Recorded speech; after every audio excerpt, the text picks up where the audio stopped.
लोकसभेच्या निवडणुकीमध्ये मी सांगितलेलं होतं की जी चूक झाली आणि त्या चुकीचं प्रायश्चित्त मला भोगावं लागलं, माझ्या गावाला भोगावं लागलं आणि या गावाला पुन्हा ती चूक किंवा ती भोगायला लागू नये म्हणून मी पुन्हा या प्रवाहात आणि भाऊंच्या नेतृत्वाखाली काम करण्याचा निर्णय घेतला. कोणती अट न ठेवता, कुठलाही विचार न करता मी या प्रवाहात आलो. आम्हाला एकच आहे, झालेली चूक सुधारणा करणे आणि या गावाला पुन्हा भाऊंच्या नेतृत्वाखाली एक महाराष्ट्रातलं एक सुंदर असं शहर की जे सर्व सुविधा, जे काय इतर मोठ्या नेत्यांचं एक नाव असतं की बाबा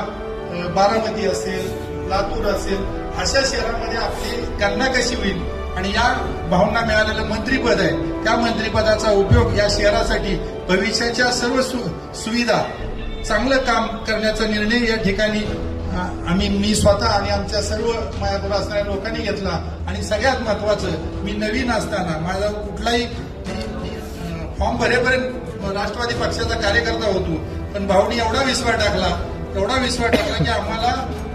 2 ठिकाणी उमेदवारी करायचा भाऊनी सूचना केली आणि त्यानुसार मी सर्वप्रथम भारतीय जनता पक्ष आणि आदरणीय जयाभाऊ आणि वहिनीसाहेब आणि विशेष करून 6 नंबरच्या सर्व दिग्गज या प्रभागामध्ये,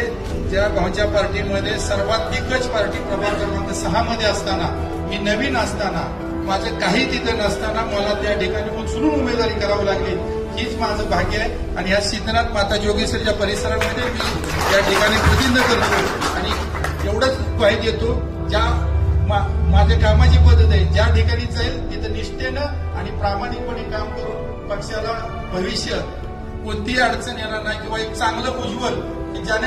जेणेकरून माझ्यामुळं माझ्या गावाला, माझ्या नेत्याला कोणताही काळ करू लागणार नाही, या पद्धतीचं इथून पुढे मी काम करीन, एवढाच मी शब्द या ठिकाणी.